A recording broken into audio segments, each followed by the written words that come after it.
Assalamualaikum warahmatullahi wabarakatuh. Saudara-saudara semester 5, pada siang hari ini kita akan membahas tentang pengembangan perangkat model pembelajaran terpadu.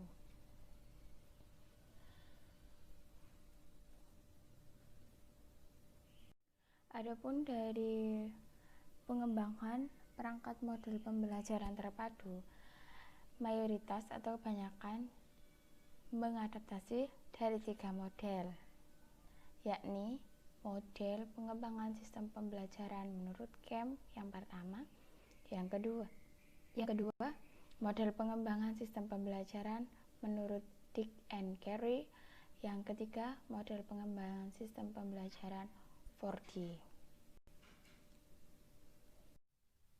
Model pengembangan sistem pembelajaran menurut Camp. Menurut Camp 1994, pengembangan perangkat merupakan suatu lingkaran yang kontinu secara terus-menerus. Tiap-tiap langkah pengembangan berhubungan langsung dengan aktivitas revisi. Pengembangan perangkat dapat dimulai dari titik manapun di dalam siklus tersebut. Pengembangan perangkat model Camp memberi kesempatan kepada para pengembang untuk dapat memulai dari komponen manapun. Namun, karena kurikulum yang berlaku di nasional Indonesia dan berorientasi pada tujuan, maka seyogianya proses pengembangan itu dimulai dari tujuan. Secara umum, model pengembangan perangkat pembelajaran Camp ditunjukkan pada gambar 4.1 ada di halaman 54. Langkah-langkah dalam pengembangan sistem pembelajaran menurut Camp. Yang pertama, yaitu tadi kan boleh kita memulai dari mana saja, tapi kalau diterapkan di Indonesia, kita harus mengetahui yang pertama, yaitu harus pada tujuan, menetapkan tujuan dalam kegiatan pembelajaran. Yang pertama, identifikasi masalah pembelajaran. Tujuan dari tahap ini adalah mengidentifikasi adanya kesenjangan antara tujuan menurut kurikulum yang berlaku dengan fakta yang terjadi di lapangan, baik menyangkut model, pendekatan, metode, teknik, maupun strategi yang akan digunakan guru untuk mencapai pembelajaran. Kemudian, menganalisis siswa. Analisis siswa dilakukan untuk mengetahui tingkah laku siswa. Ada dua, yaitu tingkah laku awal siswa perlu diidentifikasi karena keterampilan khusus yang dimiliki oleh siswa sebelum dilaksanakan proses kegiatan pembelajaran ini, agar kegiatan pembelajaran kemudian dapat tercipta secara efektif dan efisien. Yang kedua, harus juga dalam analisis siswa memahami tentang karakteristik siswa. Karakteristik siswa ini sangat penting karena untuk memperhatikan ciri, kemampuan, pengalaman baik secara individu ataupun kelompok. Kemudian, setelah identifikasi masalah, analisis siswa, ada analisis tugas. Menurut Camp, analisis tugas merupakan prosedur untuk menentukan isi suatu pengajaran. Menentukan isi dalam suatu pengajaran.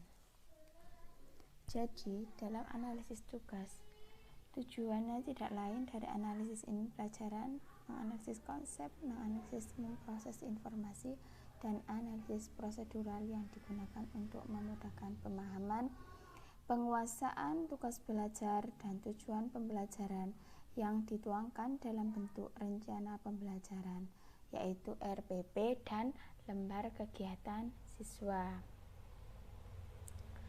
Di dalamnya terdapat ada analisis struktur isi, analisis konsep, analisis prosedural, dan analisis pemrosesan informasi. Kemudian yang keempat, merumuskan indikator.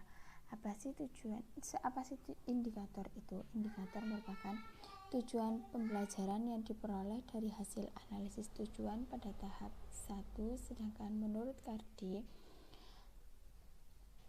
Perumusan indikator didasarkan pada analisis pembelajaran dan identifikasi tingkah laku awal siswa tentang pernyataan-pernyataan apa yang dapat dilakukan siswa setelah selesai melakukan pembelajaran. Namun secara spesifik, tujuan pembelajaran dilakukan untuk mengkonversikan analisis tugas dan analisis konsep menjadi tujuan pembelajaran khusus yang lebih operasional. Indikator dirumuskan berfungsi untuk yang pertama sebagai alat, yang kedua sebagai kerangka kerja, yang ketiga sebagai perencanaan cara mengevaluasi hasil belajar. Jadi indikator itu harus meliputi A, B, C, D. Affective behavior, C-nya itu apa ya? Pokoknya D itu degree. Dalam menentukan indikator, kita harus indikator ada kaitannya dengan tujuan dan juga ada kaitannya dengan evaluasi.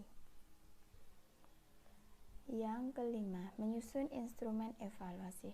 Dalam penyusunan tes hasil belajar, yang itu merupakan alat evaluasi untuk mengukur ketuntasan indikator dan ketuntasan penguasaan siswa setelah berlangsungnya kegiatan pembelajaran. Menilai hasil belajar atau evaluasi memberikan nilai sumatif seperti itu. Kemudian yang keenam, ada strategi pembelajaran. Strategi pembelajaran merupakan cara yang dipilih atau disusun berdasarkan tujuan khusus yang akan dicapai.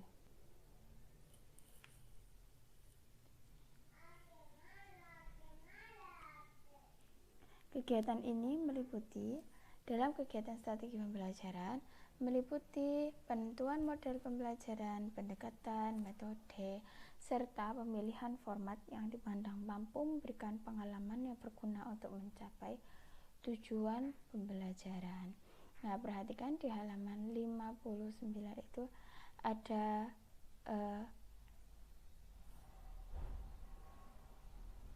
tentang strategi pembelajaran. Pemilihan model, pendekatan, dan metode pembelajaran. Kedua, pemilihan format. Format itu ada RPP, rencana pembelajaran, LKS, seperti itu. Kemudian pemilihan media dan sumber belajar. Media dan sumber belajar itu ada buku, ada media audio, visual, dan lain sebagainya. Kemudian pelayanan pendukung. Pelayanan pendukung sebenarnya tidak berhubungan langsung dengan substansi pengembangan perangkat, namun sangat menentukan keberhasilan pengembangan perangkat pembelajaran.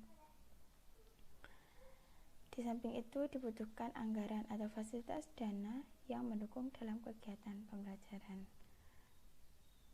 Fasilitas tempat atau teknologi yang menunjang seperti itu.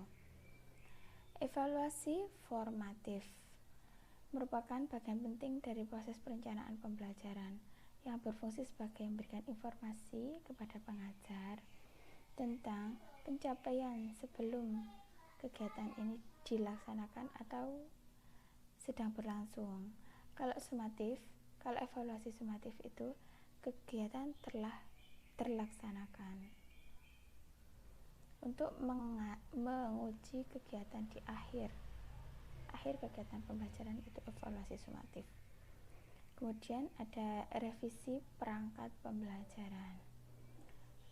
Ketika sebuah perencanaan pengembangan model pembelajaran sudah diterapkan, maka akan dikaji atau dilakukan revisi perangkat pembelajaran. Kegiatan revisi dilakukan secara terus-menerus pada setiap langkah pengembangan. Hal ini berdasarkan uraian Kemp bahwa setiap langkah rancangan pembelajaran selalu berhubungan dengan kegiatan revisi. Kegiatan revisi bermaksud untuk dilakukan memberikan perbaikan sehingga kegiatan pembelajaran dapat dilaksanakan sesuai dengan harapan dan mencapai dengan tujuan. Seperti itu. Nah, itu tadi beberapa uraian dari model pengembangan sistem pembelajaran menurut Kemp. Model pengembangan sistem pembelajaran menurut Dick and Carey. Nah, nanti akan digambarkan pada model perancangan pengembangan pengajaran menurut Dick and Carey pada bagian di halaman 62, yaitu pada gambar 4.2. Yang pertama, harus mengidentifikasi tujuan pengajaran. Pada awal model ini adalah menentukan apa yang ingin dicapai dalam kegiatan pembelajaran. Hal ini merupakan tujuan pembelajaran. Dari tujuan pembelajaran juga harus ada asesmen atau hasil yang akan dicapai dalam kegiatan pembelajaran. Yang kedua, melakukan analisis instruksional. Setelah mengidentifikasi tujuan pembelajaran, akan ditentukan apa tipe belajar yang dibutuhkan siswa. Tujuan yang dianalisis untuk mengidentifikasi keterampilan yang lebih khusus lagi yang harus dipelajari. Kemudian mengidentifikasi tingkah laku awal karakteristik siswa. Sama seperti tadi ya, harus mengetahui ciri karakteristik dari masing-masing siswa, kemampuan baik individu maupun kelompok. Kemudian merumuskan tujuan kinerja. Berdasarkan analisis instruksional dan pernyataan tentang tingkah laku awal siswa, selanjutnya akan dirumuskan pernyataan khusus tentang apa yang harus dilakukan siswa setelah melaksanakan kegiatan pembelajaran. Kemudian pengembangan tes acuan patokan atau TAP. Berdasarkan pada tujuan yang telah dirumuskan, maka dilakukan pengembangan butir asesmen untuk mengukur kemampuan siswa seperti yang diperkirakan di dalam tujuan. Kemudian yang keenam, pengembangan strategi pembelajaran. Informasi dari 5 tahapan sebelumnya, maka selanjutnya akan diidentifikasi yang digunakan untuk mencapai tujuan pembelajaran. Apa? Yakni strategi yang meliputi aktivitas instruksional, penyampaian informasi, praktek, dan testing yang dilakukan lewat aktivitas. Kemudian yang ketujuh, pengembangan dan memilih pengajaran. Tahap ini digunakan strategi pembelajaran untuk menghasilkan pengajaran yang meliputi petunjuk untuk siswa, bahan pelajaran, tes, dan panduan guru. Yang kedelapan, merancang melaksanakan evaluasi formatif. Dalam evaluasi formatif ini dilakukan untuk mengumpulkan data yang digunakan untuk mengidentifikasi bagaimana peningkatan hasil pengajaran. Karena formatif ya yang digunakan. Kemudian yang kesembilan, menulis perangkat. Hasil-hasil pada tahap di atas dijadikan dasar untuk menulis perangkat yang dibutuhkan. Hasil perangkat selanjutnya divalidasi dan diuji coba di kelas atau diimplementasikan dalam kelas. Kemudian yang ke-10, revisi pengajaran. Tahap ini mengulangi siklus pengembangan perangkat pengajaran. Data dari evaluasi sumatif yang telah dilakukan pada tahap sebelumnya diringkas dan dianalisis serta diinterpretasikan untuk diidentifikasi kesulitan yang dialami oleh siswa dalam mencapai tujuan pembelajaran. Seperti itu. Nah, itu adalah tahapan-tahapan yang ada pada pengembangan sistem pembelajaran Dick and Carey. Model pengembangan sistem pembelajaran 4D. Apa sih sistem pembelajaran 4D itu? 4D itu melalui 4 tahapan. Yang pertama, yakni define, yang kedua design, yang ketiga develop, dan yang keempat disseminate.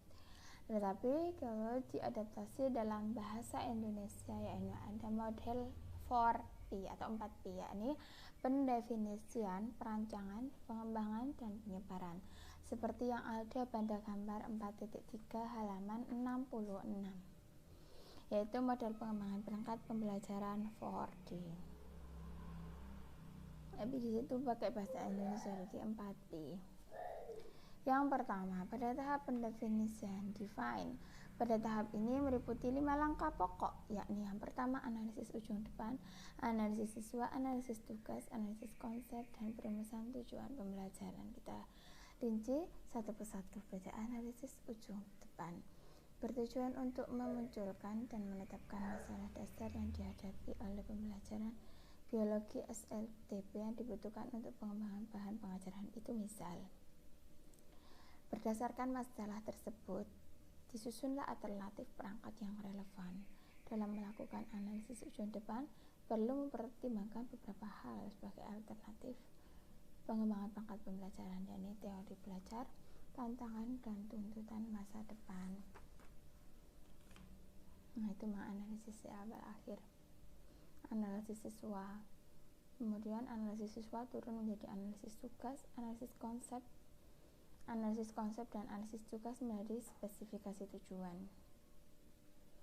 Kemudian penyusunan tes, pemilihan media, pemilihan format, rancangan awal, validasi ahli, uji pengembangan, uji validasi, pengemasan, penyebaran, dan pengadopsian. Analisis ujung depan diawali dari pengetahuan, keterampilan, dan sikap awal yang dimiliki siswa untuk mencapai tujuan akhir, yaitu tujuan yang tercantum dalam kurikulum.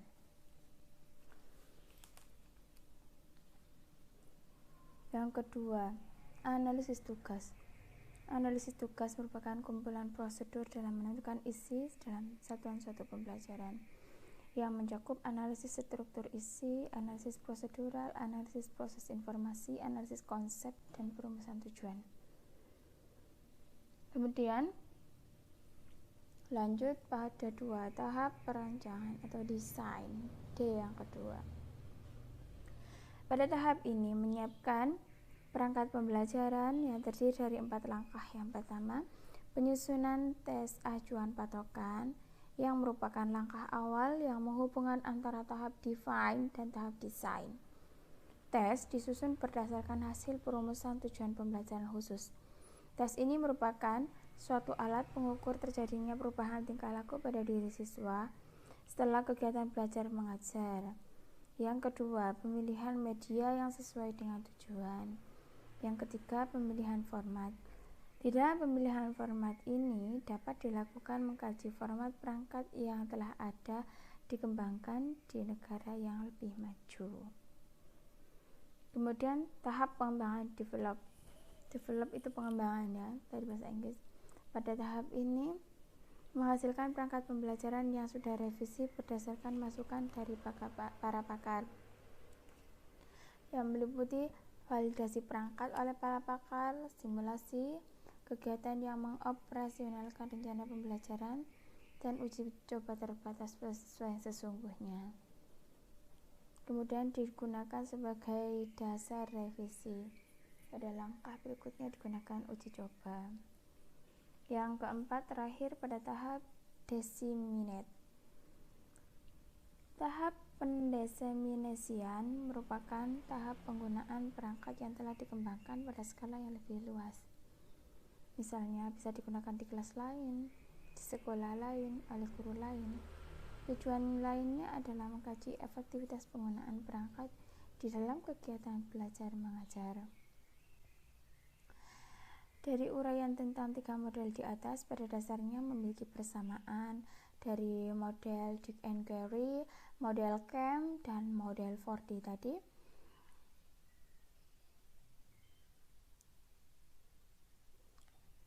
Namun, dalam penelitian ini menggunakan model pengembangan menurut Camp yang diadaptasi dan disesuaikan dengan rancangan penelitian. Alasannya, setiap tahap lebih sistematis dan revisi dilakukan setiap saat. Itu yang menurut Camp. Dalam pengembangan perangkat dalam proses pembelajaran, perangkat yang digunakan dalam proses pembelajaran disebut dengan perangkat pembelajaran. Nah, hal tersebut berupa silabus, RPP, LKS, buku siswa, media pembelajaran, dan tes hasil belajar. Apa silabus itu? Silabus merupakan rencana pembelajaran pada suatu kelompok mata pelajaran atau tema tertentu yang mencakup SK, standar kompetensi, KD, kompetensi dasar, materi pokok pembelajaran, kegiatan pembelajaran, indikator pencapaian kompetensi, penilaian, alokasi waktu, dan sumber belajar. Nah, itu merupakan komponen pokok yang harus ada di dalam silabus. Pada umumnya, silabus itu dibuat dalam satu cakupan rangkaian dalam satu semester. Dalam pengembangan silabus harus memenuhi beberapa prinsip, yakni ilmiah, relevan, sistematis, konsisten, dan memadai. Yang kedua, rencana pelaksanaan pembelajaran. Pada rencana pelaksanaan pembelajaran, panduan langkah-langkah yang akan digunakan oleh guru dalam kegiatan pembelajaran. Ringkasnya, dalam rencana pelaksanaan pembelajaran merupakan skenario yang dirancang di dalam kegiatan pembelajaran yang dialokasikan dalam satu kali pertemuan atau bisa lebih dari satu kali pertemuan. Maka, rencana pelaksanaan pembelajaran yang dimaksud merupakan rencana pelaksanaan yang berorientasi pada pembelajaran terpadu yang menjadi pedoman bagi guru dalam proses belajar mengajar. Langkah-langkah atau sintaksnya biasanya ada 3 kegiatan pokok, yakni kegiatan awal, kegiatan inti, dan kegiatan penutup.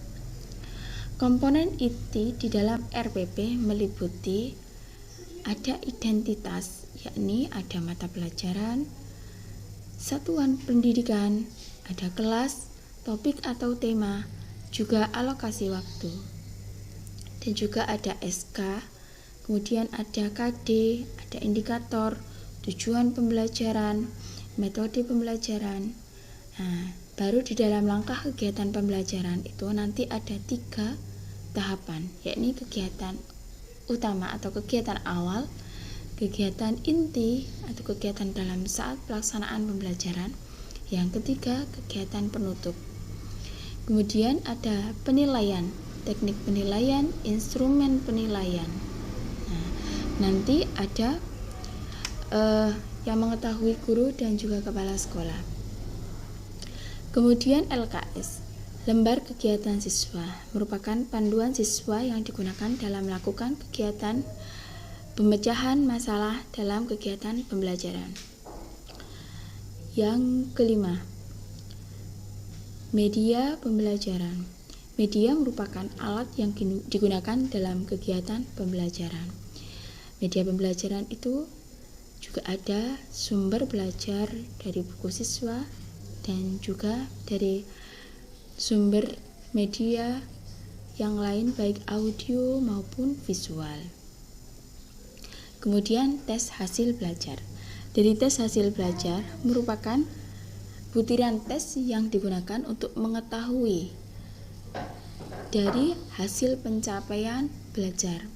Tes hasil belajar ada 2 bentuk, dari tes formatif dan juga tes sumatif, yang meliputi dari 3 aspek, kognitif, afektif, dan juga psikomotor.